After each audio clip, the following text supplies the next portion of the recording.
Yeah, well, at that time I was in Medicine Wheel was kind of a side project, so it wasn't a really main thing for me to do. It was this, my main band in '94 was Jakey Lee from Ozzy Osbourne. So that was kind of my first tour, first experience on a real tour bus, real tour dates. You know, leaving, going around. So and I auditioned with 100 other drummers, and it was very hard because I was trying to get a gig. I was trying to get a big name gig. You know, I had a lot of local bands in LA, but nothing with a name or famous name to take me further. So it's very hard to break in the music business. You know, so but I remember during the Jakey Lee Wicked Alliance tour that I was doing, I remember hearing the song "Blind" and really saying like, what the hell is this? This is amazing, and this is like, it's just gonna really change the face of a lot of music out there, and it did, you know, as we know. We just have something to show you here. Yeah. Whoa. You have that video? Yeah. Oh my God, look how bad it's written in the beginning. Oh my God. Wow. Yeah, long-haired Ray. Long hair, yeah. I was shocked. Unbelievable. Look at that hair. Wow. And you know, it's funny, the bass player, we're moving to Nashville, and the bass player lives very close to me. And I haven't spoke with him probably since this video. So it's so weird. Wow. Crazy. Man, thank you. That was funny. Michael Mulholland. That's crazy.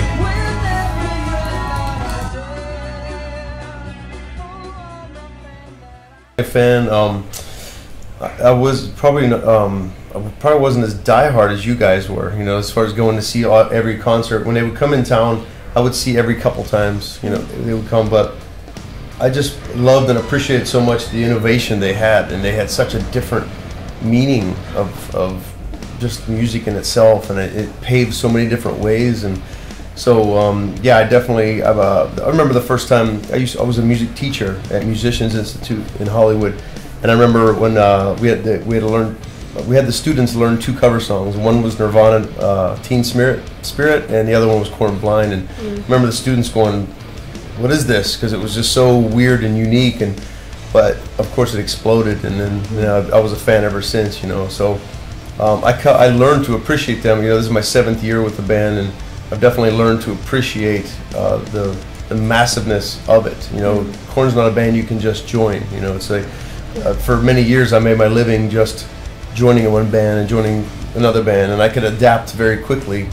But you don't do that with Korn. It's its own thing, and it took me weeks and weeks on the road to really get inside the music. It's not about your technical ability. It's not about anything. It's about you either get it, the soul and the heart of it, or you don't. You know. So it doesn't matter how good of a musician or how many chops I had. You know, it was very important for the band. You know, for Jonathan, for the band to tell me, we want Ray Luzier in this band. We don't want you to, you know, imitate other people or whatever, and that was very important to me, to bring my flavor into Korn, and that was big, you know. So and of course for fans out there, it took a long time. I'm a fan of music myself. When I see Alice in Chains with a new singer, I'm like, wait a minute, he's not Lane Staley. So when people come see me, they're like, he's not David, he's not, you know, even Joey filling in. So I understand that, and I'm sympathetic for the fans, you know, because I'm a fan myself. When you make a change, you know, sometimes, you know, the change can be a good thing, and it can keep the band alive longer, and there can be a longer career in it, you know. So all 5 of us right now, this is what we do. We're lifers. We will do this till we die. So I don't know about if it'll be with Korn, but we'll definitely be playing music till we die. So memories, yeah. It's awesome that we can, you know, we live 100% Korn all the time, but it's awesome we can have our side projects and do other things, because we all create music. I'm kind of a guitar player and bass player in my studio in LA. I write a lot of stuff, and I have a new record called KXM. It's coming out in Europe on May 2nd. It's out in the States now. And you know, with George Lynch, guitar legend, and Doug Pinnick from King's X, which is one of my favorite bands of all time. And it's awesome that we get the musical freedom to create, because we have a lot of different music in us. You know, we don't just live KoRn. Obviously, Jonathan hates metal. He hates hard rock. It's weird. Like he just earlier was listening to 80s stuff, like 80s pop music. He listens to dubstep, electronic. He like, it's, you know, we all have such different, diverse backgrounds. You know, of course, I come from I'm never consider myself a metal drummer. I'm just a hard rock, funky drummer. You know, I like different styles. I like different genres.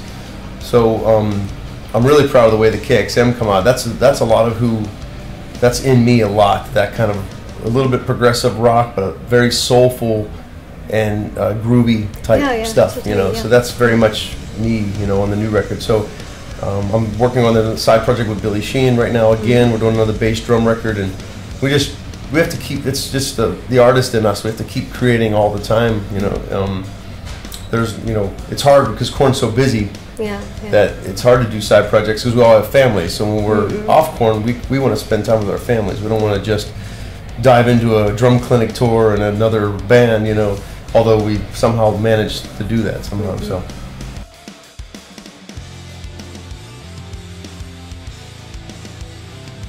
Yeah, when I got the David Lee Roth gig in '97, John Lowry was in the band at that time, and it was me, him, David Lee Roth, and we were looking for a bass player. We were trying to get Billy Sheehan or some name bass player in there, but when we made the DLR band record together, David Lee Roth wasn't touring at the time, and John needed a tour, and he was with Rob Halford's band 2 at the time, and 2 opened for Marilyn Manson, and Marilyn Manson saw him play and really liked his playing and said, join our band. And so he was kind of torn, but joined Manson, and of course it made him very famous, and he's an amazing guitar player. He deserves all the fame he gets. I mean, he's amazing. But now we just got off the road with him touring with Rob Zombie. So now we're back together again, and musicians, there's many musicians around the world, but it's a very small circle. Like we always see each other. We just came from Australia, and a lot of my good friends are out on the same stage with us, you know. And so we met some new friends, and I'm a huge fan of Gojira now from France. And we got to see them and met them, and so it's just such a great thing, you know, the music community. It's awesome.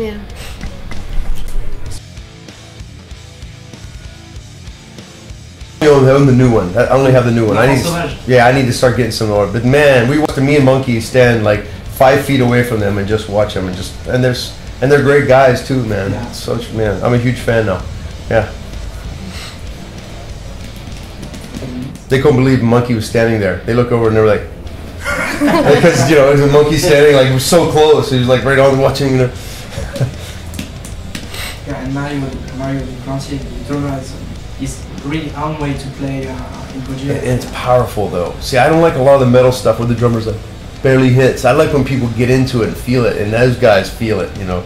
It blew me away, you know, because I said, okay, I heard the record, I like them, let's see if they can do it live, and I was just like, okay. You know.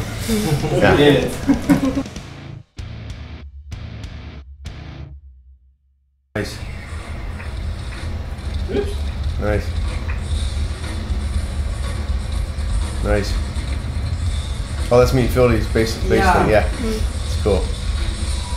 It's funny because it's kind of jam. Like we don't see it anymore on the tour. I know. He was just talking about doing that again, you know, because he doubts himself. He doesn't think he's that good of a bass player, and he's amazing at what he does. And so every time we do this, he gets kind of freaked out about it, but it's so cool when we do it because it's so cool. Yeah, it's amazing. Yeah. I'll tell him you guys want more of that. Yeah.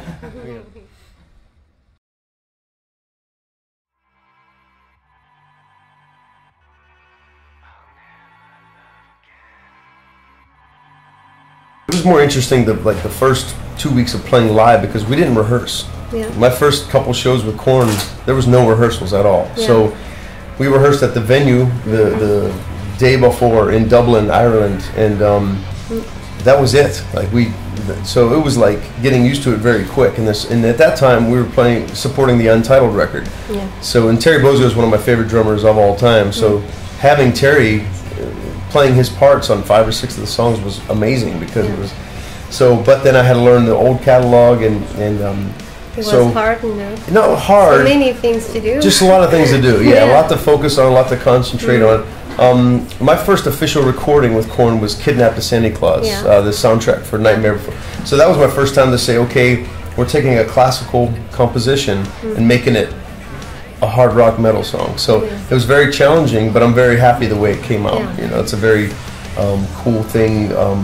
You know, and then of course with Ross Robinson on the Korn 3 record, I was a big fan of him because of Slipknot, because of the first 2 Korn records, and At the Drive-In, many things he's done. So, but it was interesting getting in there with him because he's very much about just bringing the passion and bringing, you know. So that album was very interesting. That was a little bit difficult to make, but a lot of songs on there I really love. You know, I think the most I'm proudest with is the Paradigm Shift. You know, the latest. So just because Don Gilmour's such a great producer, he's more laid back. He's more like lets the band speak and all that. So it was a little easier situation. You know.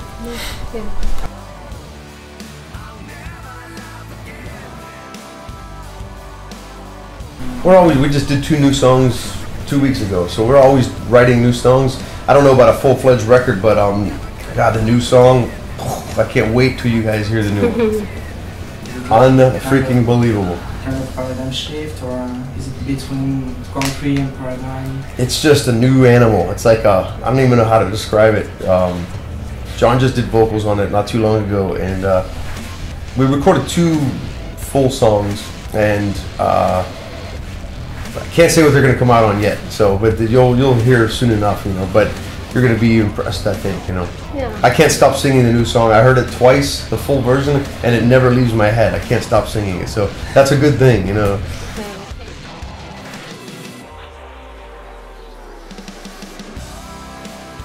The thing is about KXM is there's so much experience. I mean, I'm the baby in the band. I'm 43. So with George is like 56, 57. Doug is 63. I mean, they have so much experience and so much touring that we could have not spoke the same language with our mouths, but our music language is insane.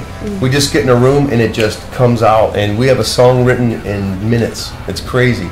I think because of the experience, and they're still so passionate about what they do. You know, a lot of people when you get older musicians, they're kind of tired and this again, but these guys they're so passionate, and when we get together, we're like little kids, like starting again. So that's the energy and the fire you hear on the KXM record.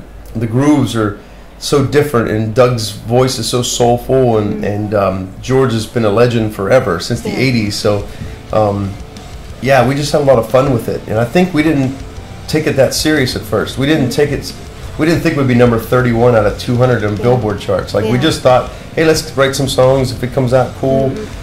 And then George says, I think I can get us a record label. And I'm like, record label?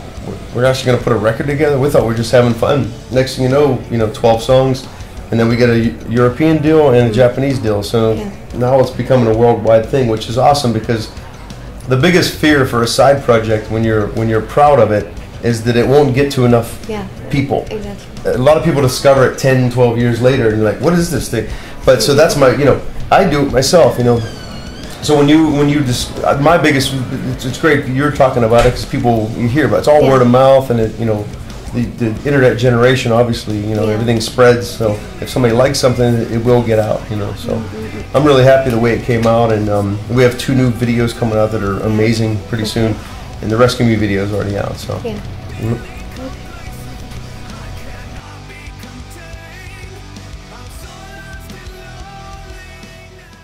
Rescue Me? Yeah. Oh, that was the last song we wrote as a band, and it just kind of hit us all over the head as far as commercial appeal. It had that kind of, the chorus kicked in, and we were like, wow, this is very catchy.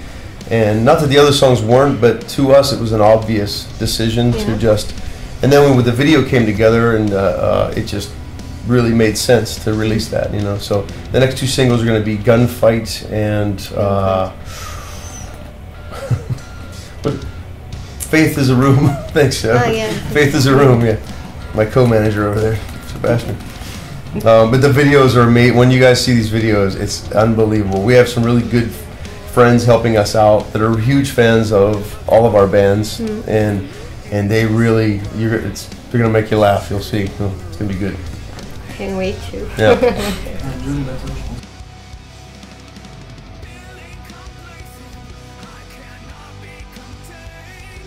You mean drum part wise? Yeah.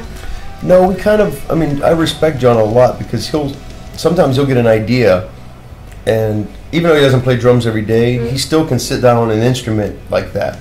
He's so versatile in everything, as people know, you know, that you can pick up any kind, and when he'll sit down, he has an idea in his head, and he'll sit down and kind of mimic it a little bit, and then I'll take it from there. So sometimes a couple of the grooves on there, even the new song that's not out yet, the verse is all his. I mean, he sat down and showed me, and I took a variation of it and put it down. But it's cool having a good drummer in the band as a singer because he plays to my drums live too. The loudest thing in his monitors are my drums. So it's scary too because if you screw up, but you know, it's cool to have that. You know, there's a lot of the musicianship in this band is very cool and different. You know, it's awesome. And I did play drums on his solo record. I don't know when that's going to come out. We did it in '08, and I don't know when that's. It's really great, and I can't wait till we're talking about mixing it soon, and hopefully putting it out in the next couple of years. It's all about the timing, you know. But there's some really unique music on there. I think it's going to blow away a lot of people. Okay, thank you. Yeah, thank you. Thanks for having me. Thank you, sir. Good to meet you guys and see you again. Thanks for all the support. Seriously, you guys are keeping it alive, and if it wasn't for you, you know, who knows? Thank you.